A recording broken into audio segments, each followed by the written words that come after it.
So, did I just buy this? Yes, I did. Am I reselling it? Yes, I am. I'm so bummed. Super bummed, man. Because, like, it has a lot of people that read it. I don't know. We talked about it in the sprints. I'm curious what we're going to talk about for the review, but it was just trying to do too much, and it was trying to mimic things that came before it rather than becoming its own thing, is my thing. And it had potential, but it just, like, there were parts of scenes that just felt like they were there for shock value, and that was it. Like, it was to shock you as the reader, not to bring out the plot or give more character development or anything like that. It was just throwing in words to trigger somebody, is what I felt. So, man, and the cover is just so freaking cool. Oh well.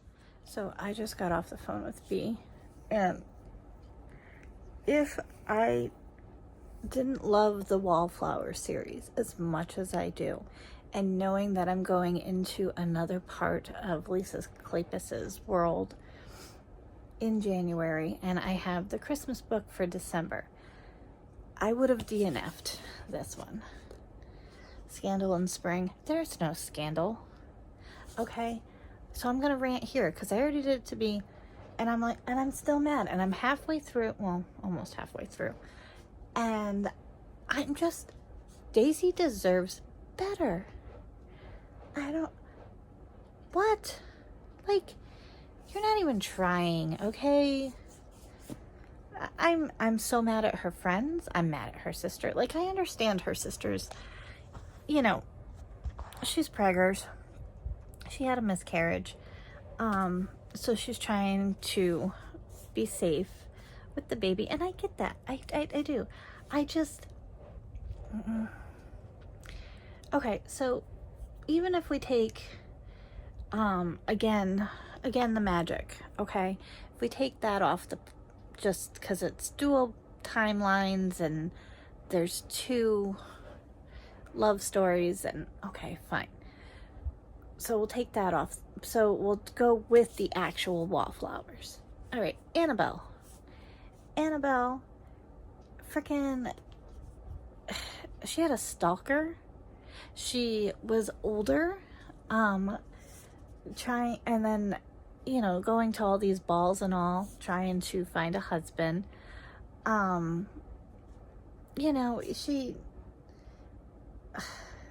There was just so much going on. All the way up until, like, the end of the book. There was a fire, and she almost died. And her mom, her mom selling herself, basically, so that her family could live all that time. Okay, so that's Annabelle. And then Lillian, she freaking is a bull in a china store, and she ends up with the Earl, okay? And the Earl's mom's like, not on my watch, poisons her. Well, she could have died, but, she knocks her out, only to have the Earl's, one of the Earl's best friends whisk her away to Scotland to marry her because he's got his own agenda. And the Earl shows up and beats the crap out of his best friend, and, that happens. And freaking Evie, the little mouse that, couldn't speak correctly, she has a dad that has a brothel. And she propositions a rake and they go at breakneck speed to Scotland to get married so that he can pay off his daddy's debt and she can go see her dad that lives at like a brothel. Basically, that's what it is. It's a gentleman's club, but it's a brothel. And freaking there's like hidden passageways, and her husband gets shot and all these things, and her dad dies, and her family's trying to steal her back, and through all this, Daisy is for it, for all of them. She's up for the shenanigans. She's jumping in and, you know, okay, you need a distraction, let me do it. She's always there, you know, for shenanigans and whatever. And what do they do to her? What do they do to her? They have her go back to Stony Bridge, I think that's what it's called, to settle for this. He could be a nice guy, but at the brothel, she steals a kiss with Cam, and Cam is super interesting. He's got a story, and we're never gonna find out about him because he's not in this book, other than like a faded memory that, you know. And her dad's like, her dad is basically selling her to his business partner, and it's like, hey, I like you. You're better than my sons, so I'm leaving my business to you. You'll have all the money in the world. You can cheat on her. You just gotta marry my daughter. And he's like, I don't know if I'm gonna marry your daughter. And this beautiful, whimsical creature is bored out of her mind. And so no wonder she's saving geese and playing mini golf. Mini golf? Really? It's even boring reading. I'm so mad. And then her friends on top of it. Everything that she's done for her friends and her sister. Like I said, I understand Lillian is worried about baby number 2 and doesn't want to lose it and everything like that. And I even understand that Annabelle has a teething infant. But Evie is like, yeah, I'm back to support you, but I'm not supporting you. I'll show up at tea time. Other than that, me and my husband are gonna do the thing in our room, and you're on your own and can come up with trouble on your own. I don't know. I'm disappointed. I'm disappointed as a reader. I expected more. There's no scandal. There is no scandal other than the fact that her father basically is trying to sell her off like livestock. I'm not happy. Hello, I'm Kristen from the Neverending TBR in Kristen's Corner. Today we're gonna do my wrap-up video for November. I read, I think, 9 books, but I DNF'd 2. I'm gonna get my handy-dandy pictures.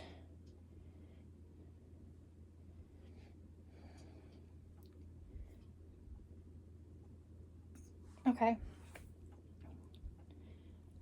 Yes, 9. And I DNF'd 2. The 2 I DNF'd were When Life Gives You Vampires. Girlfriend had some body issues that I just did not have tolerance for. I don't know whether it's because I'm older or than the character was or whatever, but she had some issues, man. I did not vibe with her. And then the other one was The Firekeeper's Daughter. And I think I would have vibed better with it had it been when I was watching the season with True Detective with Jodie Foster, and they were uncovering Indigenous women that have been missing, and it would have vibed better in my brain. But I had a huge problem with the detective that was on the case. I had a huge problem with it. I didn't like how things had to go. And yes, she was, that cusp of 18, but I don't know. It felt yucky. And I don't know. I think that the story is important, and I think that the content of the book is important for people to realize that this is an ongoing thing, especially with opioids and stuff, with just teens and things happening because of it, and families being destroyed. And the message of the book is beautiful. It's just I did not vibe with how it was written, so I think it was a me thing. What's the other ones? We Sold Our Souls. I loved it. I thought that it read like a Rolling Stone article. I thought it was really cool. I really did. And I listened to the audiobook, and I loved it. I thought when they were going through the mountain, oh my gosh, I was getting claustrophobic. I was like, oh my God, there's got to be something at the end of this, and I'm going to scream. So yeah, I really did like that one. Another book that didn't hit for me, and Jenny and Steph and I all felt that we would have DNF'd it had we not had it as our book club pick. And I had everything that I would like in it. Mayfly was about this woman named Maeve, and she works at a Disneyland type place, and she's Elsa, and she is thinking about becoming a serial unaliver, and it had the bare bones of a great book, but it tried to do too much. And I did like the references to American Psycho, where she would find these really shady, nasty places, and the gold and glitz of LA, and the music references. She's all about Halloween music, and when it was made, who made it, and stuff like that. But yeah, I think, like Steph pointed out, that the story about the grandmother would have been better than this girl's story. And then the other thing is it was supposed to be a romance. There, it was gross. And the eggs. Anyway, yeah. But she gets introduced to her best friend's brother, and you find out that he dabbles in serial unaliving, but she doesn't know it, and he's guessing it, and it's just weird. And like, there were these dolls, and they were trying to integrate the dolls into the story. There was just too much trying to be pushed through the story, and yeah, I wasn't a fan. What was the other one? Oh, the other one that didn't hit for me, which I was very bummed about, was this one. Oh my gosh. This one. Daisy deserved better. Okay. Scandal in Spring. I wanted her to be with Cam. She didn't get with Cam. She ended up with Matthew, this guy that is her father picks from the US. It was so boring. I mean, mini golf is boring to me normally, and mini golf, reading about it in a historical setting, super boring. I was so annoyed, because she's very Fae-like, she's very whimsical. She likes to get into adventures, and then her friends, they like freaking all became these like old maids kind of thing. Like, they either wanted to be with their husbands, or they were pregnant, or they were having babies, so nobody was really backing her up or supporting her while she was going through what she was going through. And then when she finds out that she does like the guy, her sister Lillian was a total jerk about it. I don't know. It was not my favorite. I'm hoping that the Christmas one brings the magic back because I'm not a fan. What's the other ones? Okay, so the other ones, Record of a Spaceborne. Oh, Record of a Spaceborne Few. I listened to it. This was my second time trying to listen to it. I think it's a me problem more than the book because I love the series and there were beautiful parts about it, and it kind of broke my heart when one of the characters, something happens to them.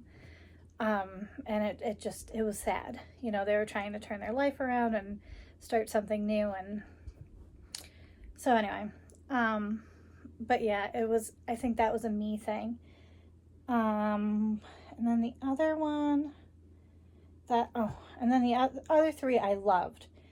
So the first one was Life's Too Short.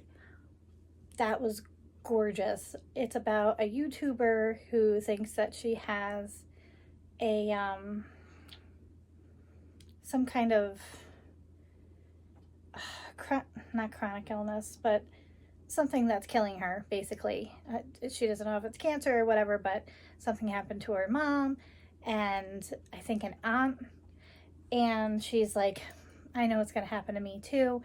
And she made all this money when she found out that she started having the symptoms that her mom was having, and she left her job and became a YouTuber, made all this money, and then she started making plans for after she died for her family. And she's also fostering her sister's daughter because her sister has a habit problem.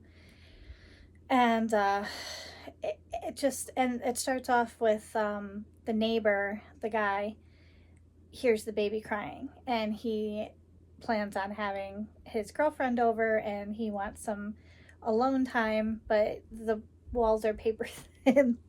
So he goes to find out what's going on, and it introduces her to him, and it was so beautiful. I mean, like, my favorite part was they're sitting on the floor going through her fan mail, and they're putting on like the stickers and the shirts and stuff that people send. It was so cute. And then to find out, because Abby Jimenez usually puts where her inspos come from, and this one was an actual YouTuber, and that has passed, and I thought it was a great book, so I loved that. The Spell Shop was the other one. That is just everything that everybody has said about it on BookTube, on Book Talk.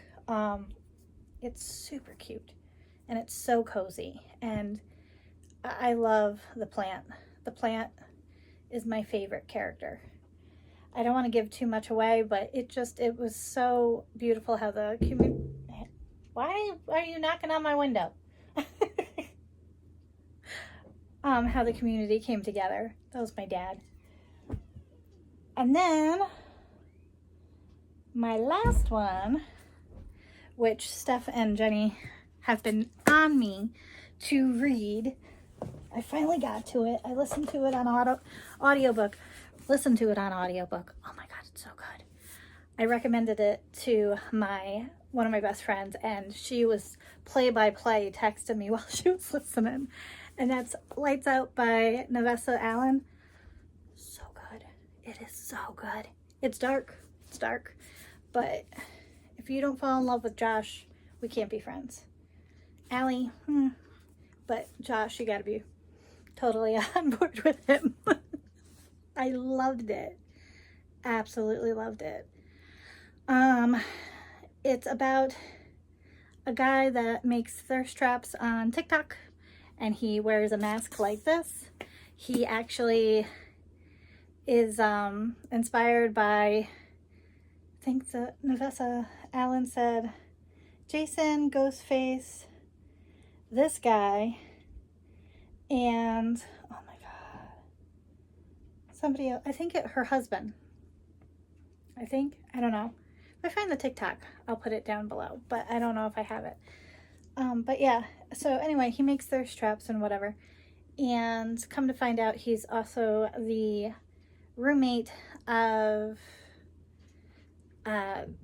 Allie's ex-boyfriend. And he becomes the ex-boyfriend because Allie asks, would you fantasize with me, basically? And the boyfriend's like, I'm not doing that. That's gross, you know? So Josh volunteers as tribute. And he's what is he? He's like a tech whiz. And you find out that there's like a family history and why he wears the mask and things like that. And the cat, oh my God, I love the cat. Yeah, I could totally fangirl about this forever. I cannot wait for the next one. So I know that I didn't do a good job telling you about it. That's because I want you to pick it up. So,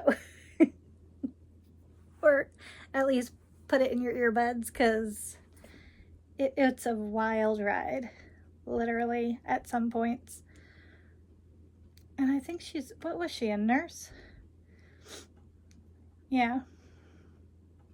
It's just, it's so funny, and it has some really good heart to it too.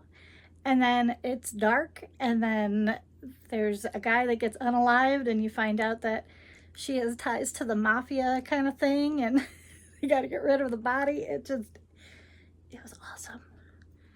Totally awesome. So actually, you know what? I'm going to do my thumbnail. There you go. Kind of want to listen to it again, but I have so many other books. And that was November. So how did you do? Did you do more? Did you do less? Are you on Goodreads? I'll link my Goodreads down below if you want to be my friend. I've surpassed my year reading challenge, but I always try and beat it. So I try and round up by 5s or 10s from what it is. So anywho, I will see you next week, and I will be starting BookBus. So hope you're having a great day and a great week. I'll see you in the next one. Bye.